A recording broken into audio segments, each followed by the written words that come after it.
Happy New Year, everyone. Mark here. Welcome back to my channel, or welcome if you're new. Today I'm going to be going over my top 10 things that I want to see in Eurovision 2023. This is going to be a bit of a New Year's resolution video of sorts for Eurovision, things that I want to see in the upcoming edition of the contest, and this will be loosely in order of how important each one is to me. So without further ado, let's start things off with my number 10 spot, more chances to get to know the artists. One of my favorite things from Eurovision 2021 was Look Lab with Nikki Tutorials, which was where Nikki basically interviewed all the different artists and had really interesting conversations with them. She would ask them all sorts of questions, get them to open up about their stories and what they like to do, just very informal conversational interviews that I felt really humanized these artists and also taught us a lot about them. Now, while we still had interviews with artists from 2022 and also did get to know quite a bit about them, I felt like the informal atmosphere of the Look Lab and just the way it got these artists to open up was kind of missing from that contest. And for me, it was pretty noticeable. I feel like I know the artists from 2021 so much better than the artists from 2022, and it honestly just made 2021, at least for me, a much more memorable year. There's definitely a lot of artists from 2022 that I would have loved to see a Look Lab for. So for 2023, I think it would be great if we had some sort of informal interview setting where we can have these artists just open up, just like in 2021, about things they like, their lives, even their favorite color. Like, it doesn't really matter, just something where we can get to know these artists more as people and build a better connection with them. I think that's one thing that 2022 was for me very much lacking. And if we have that in 2023, I think that'll only drive up interest in Eurovision and make fans much more invested in these artists and their performances. So that's one thing I think would be really helpful. It's not super important though. I mean, 2022 was still a great year and I still really got to know a lot of these artists pretty well, but I just feel like something like Look Lab would have made it so much more interesting, would have made me so much more invested in these artists, and I think having that in 2023 will definitely make the contest more fun to watch. So with that, let's move on to my number 9 spot, which is more in-person and virtual fan events. Now, this is something that we did kind of have in 2022, but I feel like a lot of the fan events and just a lot of the events in general were very much closed off, and now that things are a little bit safer now and things are starting to open up a lot more, I think it would be really great to have a lot more in-person fan events in Liverpool. This maybe could be artist meet and greets, this maybe could be fan get-togethers, whatever it may be. I think more events that really bring people together, both in person and online, would be really important and really helpful to building a stronger Eurovision community. I think it would make 2023 a much more exciting year for a lot of people that are attending in person, and for people that are at home that couldn't make it to Liverpool, it would be great if they could participate virtually. Again, maybe having them tune into these meet and greets on Zoom, and maybe having a Zoom Q&A, maybe having a Zoom happy hour for fans at home. Any way we can safely bring fans together, and also any way we can bring fans and artists together. I think that would be a really great idea. I think it would be something that would make the contest a lot more interesting to people, would really incentivize people to really get invested in the contest, and also just to be active in the Eurovision community, because this community, unlike other communities, has an actual physical event people can go to, is an international event that people from all countries can get invested in, and especially now that we have all countries being able to vote in the televote, I think this is actually more important than ever that we have a space for people to get together, whether that's virtually or in person, to talk about the contest, get to know each other, and also to potentially get to know the artists and ask questions. I think that all that would be really great. And for me personally, whom probably won't get a chance to go in May, it would make me a lot more invested in the contest and just make me a lot more engaged in the community. And before we move on to my number 8 spot, you're going to see a lot of these suggestions or things that I want to see are kind of broken up in sections. So now we're going to move on from things that involve fans in the community to things that really involve the performances. So one thing I really want to see from the performances that we get in 2023 is a greater use of props and less reliance on LEDs. I think a lot of acts in the past couple years have relied a lot on LEDs, and we saw in 2022 when artists weren't able to use the LEDs, a lot of the times their performances really were impacted. Now, I think all the acts in 2022 were pretty good, but you can tell in certain places where they really would have liked to use the LEDs and they just couldn't, and that kind of derailed a lot of what they were hoping to do for that staging. Even though we're probably going to have a functional LED screen, I think it would be great to see artists use that LED screen more creatively, or just not use it at all and do something totally different. That's actually one thing I really liked about Eurovision 2018, because in that contest, there were no LEDs. The focus really was on the artists, their vocals, their performances, the costumes, the dancers, and also the props that they brought on stage. That made that year very unique for me, and that's one thing I kind of hope they bring back in 2023. Not the lack of LEDs, but just the artists being a lot more creative with how they stage their songs. I think it would make these performances a lot more engaging and unique if they relied a bit less on the LEDs. And also, let's say the LEDs broke down or there were tech issues like we had in 2022, then the artists can be flexible because they don't need to rely on the screen to have a great performance. So with that, let's move on to my number 7 spot on this list, which is more songs in native languages. Languages we haven't heard in a while, or maybe some languages we've never heard before in Eurovision. This is one thing I actually really liked about 2022, because we did get a lot of songs that were in languages that we've really never heard that much in Eurovision, like De Diepte, I hope I'm pronouncing that right, from the Netherlands, which was sung in Dutch. We even got to hear the Breton language, which I hope I'm pronouncing correctly too, which is the language of Brittany, which is part of France. And that's a language I don't think we've ever heard in Eurovision before. So 2022 was a pretty good year for linguistic diversity, and I really hope that trend continues debuts in 2023. Some languages I'm really hoping to hear, which we have not heard in a while, are Swedish and Norwegian. Those languages I don't think we've heard in Eurovision songs in a while. With Spirit in the Sky, we had the Northern Sami language, but we never really got the Norwegian language, and I don't think we have in a long time. So that would be really cool to hear. Some other languages, maybe hearing some more Hebrew in songs, hearing more Finnish, maybe hearing more Danish, also maybe a lot more Baltic languages. I don't think we've heard that many songs in Latvian or Estonian in quite some time. I don't really have any issues with artists bringing songs in English, especially if they're done very well, but as someone who really appreciates linguistic diversity, I do enjoy hearing songs sung in their native languages, and it's just something I think makes some of the songs stand out a bit more. So again, that's just one thing I'd really like to see, and with that, let's move on to my number 6 spot, which is more diverse genres of music. Now, I'm not saying to nix every pop song from Eurovision, but it would be nice to hear some songs that are in genres other than the ones that we usually get. Now, from the national finals so far, there are some songs that I have found that were very interesting to me because they are from genres we haven't really heard much of. One of those was, of course, Krut with the song called Iskova from vidbir 2023. That song had a really nice kind of lullaby-like sound to it. In a similar vein, I really liked Blanca Paloma's Ea Ea, I hope I'm pronouncing that right, which is a flamenco lullaby. We've had flamenco, but I don't think we've quite had a lullaby like the one that Blanca Paloma had. And we've also had some songs like Yo Quisiera by Alice Wonder, which are almost experimental in structure. That song in particular is kind of hard to classify into a genre, so more stuff like that I would really like to see. And even if we do have a lot of songs that are pop or rock or genres that we've heard a lot of before, I really hope these artists spice things up. Going back to the national finals for this year, some songs like that are Kero Ardare and even Arcadia. Arcadia, for instance, sounds like a standard rock song, but they do have a really creative instrumental break, which uses a lot of kind of techno and electronic elements that I like a lot. Other songs in benidorm, like Traction, has a really cool kind of Eurobeat sound to it, which we haven't really heard in a while in Eurovision, and is something I would really like to see again. And yeah, just songs like that kind of go against the grain and do something different really are the songs that I want to see in Eurovision this year, because that's what makes the contest interesting for me, and I know interesting for a lot of audience members watching around the world. So with that, let's move on to my number 5 spot on this list, which is kind of 2 in 1, and this is more creative staging and better camera work. Now, 2022 had a lot of really great staging, so this is not a remark on 2022, but it is something I do want to see continued in 2023, which is the great staging. Now, with 2022, I will say there were a lot of issues with the stage itself, which is something that we will get into later in this video, but the staging for what they had with everything that was going on with the sun and everything like that was very well done. Some songs, I will say, did kind of fall flat for me with the staging. One of those was unfortunately Ranella. I think Ranella is amazing and I loved her performance, but the staging just didn't work for me. Even Eat Your Salad from Latvia, for me, could have been staged a lot better. A lot of songs too just didn't have very interesting staging. Like Montenegro, Vladana, her staging was very flat and I felt very uninteresting. She could have done a lot more on stage, maybe utilized a lot more of the lights or even the LEDs behind the sun a bit more. And I hope that in 2023, not only will we have very good staging for as many of the songs as possible, but I also want there to be very creative staging. I want to see new stuff happening on stage, whether that's an inclusion of more cultural elements, more cultural imagery on stage, whether that's more acrobatics on stage, kind of like what we had going on with Australia 2019. I really want to go into a performance and be amazed by what we see on stage. For the staging, there is such a thing as taking the creativity a bit too far. Some acts in 2022, and I will call out one in particular, which was Akin River, had some very interesting staging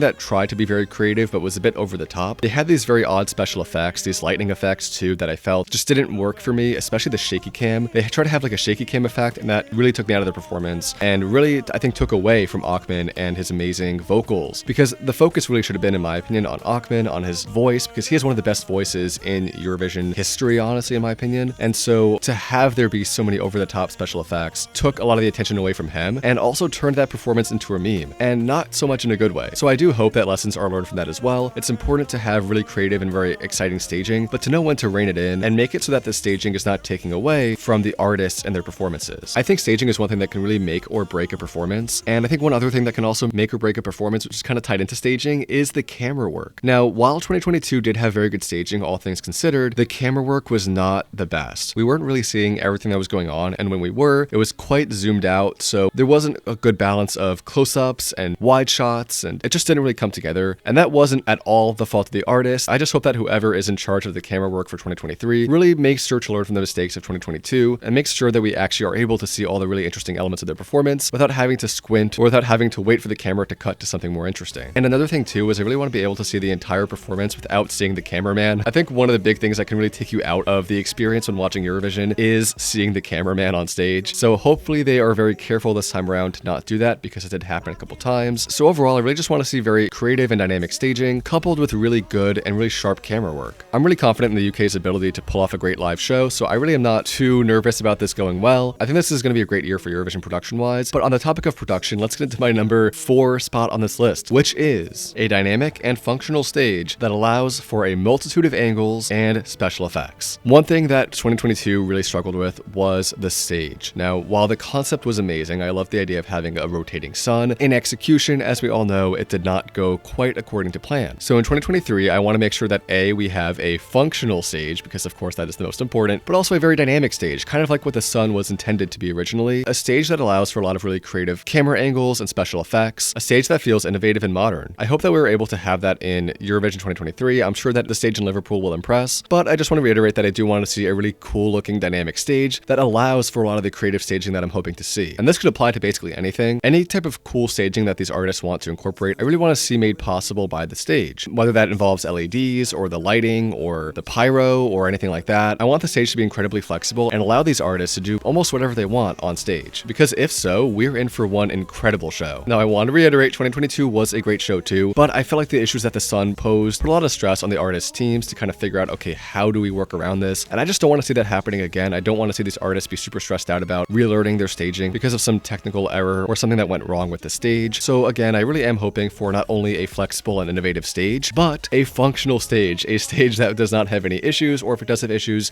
that are identified and corrected as soon as possible, so that these artists can have smooth and safe performances and be able to stage their songs the way they want to. So with that, let's move on to my top 3. These again are my top 3 things that I want to see in 2023, starting with my number 3 spot, less drama. So one thing that really bugged me in 2022, and honestly is something that kind of bugs me about every year of Eurovision, is that there's always some sort of drama that goes on, and usually there's quite a bit of it. This past year we had the jury scandal, which was a really big deal. I don't think it affected the results that much, to be honest, but it did stop Croatia from qualifying, and I was a huge fan of Croatia. That was definitely one of my favorite performances in that semifinal. It was really bad that that happened, and just I really want this year to have a lot less drama. This year, especially after all the things that have happened in the world, is really about coming together, and that's really what Eurovision is all about. It's about bringing people together and bringing people together in such a way that does not create drama. Unfortunately, that is something that has happened a lot and does make the contest a lot more contentious. There was also a lot of negativity online after Ukraine won, and while I understand why people were so upset about it, the amount of anger and just all around drama that created was, I felt, very much undeserved. So things like that I really hope are not repeated in 2023. Really hope that people get along a bit more in this contest. I hope there are a lot less scandals and a lot less robberies, so to speak, and just that things aren't so contentious. Now I know that is definitely too much to ask for, and I'm sure that there will be at least a couple things that go on this year that are going to ruffle people's feathers and create drama, and that is okay. That happens all the time. I just hope that this year that we can have one year without drama in Eurovision, that people really can come together this year, especially again after all the things that we've been through in the past 2 years and the things that have also been happening in the world more recently. So that's just another thing on my wish list that is very important to me, just having a year where we can all come together and just enjoy music and the great performances that we're no doubt going to be getting in Liverpool. So with that, let's move on to my number 2 spot on this list, which is a smooth voting process, given that we now have international voting. Every single country in the world pretty much can vote in Eurovision 2023. This only applies to the televote, of course, not the jury vote, and this was kind of rolled out in Junior Eurovision actually. Over 170 countries voted, which was astounding. That's a huge amount of countries, and it was really great to see the contest getting that much recognition and interest from around the world. However, there were a lot of issues with the voting process, and I for one actually had trouble voting because I had to refresh the page a lot of times. For me, the site actually crashed, but I was still able to vote after many minutes of refreshing the page and kind of freaking out over whether or not I was going to be able to vote for my favorite artists. I did read online that a lot of other people had that issue too. I'm not sure how many, and I'm not sure how severe that issue was for them. I'm not sure if that issue prevented them from being able to vote at all, because in my case, I was able to vote after a couple minutes, but I will say by the time I was able to vote, voting was almost over, so I'm not sure how many people were actually locked out for the entire duration and what effect that had on the votes. So I do hope that we have a very smooth voting process, given that we have so many voters now, and for me, that is one of the most important things we can have from this competition, because it will, of course, ensure fairness and ensure that as many people as possible have their voices heard, because otherwise, it's pretty much everyone with the fastest internet speed who gets to vote, which, of course, is not the most fair. So I really hope that that is not an issue with the actual contest. I am quite concerned because if that happened for a contest like Junior Eurovision, which it's not a super tiny contest, but it still is not on the same scale as Eurovision, I am a little bit concerned about how this will be implemented. Just because Eurovision has a much larger fan base than Junior Eurovision, a lot more people watch it and have been watching it for years, and now that it's been opened up to the entire world, I really hope that the EBU has the infrastructure to ensure that as many votes as possible are counted and that as few people as possible experience any sort of issues with the voting process. So that's just kind of my 2 cents on that. I really hope that the voting does go well for Eurovision 2023. I will say too that the fact that so many people had issues voting voting did feed into a lot of the anger and just resentment about the winner in JESC this past year. It really was upsetting to see some of the comments that were directed at Lissandro, and the fact that a lot of people had trouble voting did not help with that. So I really hope that that does not happen again this year. And that for me is one of the most important things that I want to see in 2023, just because we are opening voting up. I think I've rambled enough on that front. With that, let's move on to my number 1 spot on this list. The most important thing for me for Eurovision 2023 is that we have a successful joint hosting between the UK and Ukraine. To paraphrase Sam Ryder himself, this is Ukraine's show and the UK is just the host. I think a lot of people are kind of treating this as though this is the UK's show. This is going to be pretty much the UK being the unofficial winner of Eurovision 2022. Basically this being all about the UK, all about Liverpool. Ukraine was the winner last year, and with all the things that have been happening in the world, I think it is really important for Ukraine to be able to host Eurovision in a safe way. And I just want to make sure that the goal of this show, the spirit of this show, is not lost on the hosts, is not lost on the audience, and is not something that is just ignored throughout the entirety of the contest. Now, while I am really excited to visit the UK for the first time and go to Liverpool, which I'm hoping to be able to do this year, I do understand that the show that I'm going to is first and foremost about Ukraine, about their culture, and I really hope that this show will embody that. I really want to see a lot of Ukrainian culture on display, maybe even a few Ukrainian artists that we've seen in Eurovision before, whether that's Verka Serduchka, who I love dearly, or Zlata, or Katarina from Go A, maybe even Jamala. I do want this show to be a celebration of Ukrainian culture and music, as well as their history and the future of the country. That's not to say that the UK should be totally out of the picture, but I do want there to be adequate room for Ukraine to be able to have their own Eurovision celebration, just like they did in 2017. So overall, I just want to see a successful joint hosting between the two countries, and if this hosting is done successfully, I think this will make Eurovision 2023 one of the most important song contests of the last decade, if not the last 50 years. Again, I really think it is important to show the cooperation between these two nations, especially given how contentious things are in the world right now, and to really make this show about unity, about peace, and about culture, diversity, and perseverance. That's what I think would make this contest one to remember, and just one of the biggest things I really want to see in 2023. So with that, that has been my list of my top 10 biggest things that I want to see in Eurovision 2023. Let me know if you agree, disagree with my list. Let me know what you think down below. Let me know what you want to see in the contest, and if you have any suggestions on what videos I should make next or anything like that, please sound off down below. I really want to hear what you have to say. And yeah, with that, thank you all so much for watching. I really appreciate all of your comments, your subscriptions, your likes, all of your support. It really means a lot to me and really helps keep this channel going. Thank you again so much for watching. Have a great new year, and I will see you all next time.